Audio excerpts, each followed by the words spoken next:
Friends, there has been a cloud strike. They said there will be no water for the next 10 years. When the farmer heard this, they became worried. How our crops grow when there is no rain? Farmer packed their plow, but a farmer considered him crazy.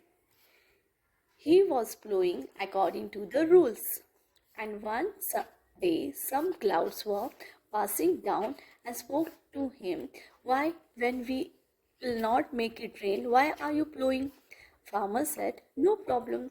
When it rains, it rains. I keep plowing so I don't forget it. After 10 years, friends, clouds also got scared. If we also forget to rain, they immediately started raining. His heifer had won, and they kept rubbing their hands on what they had packed.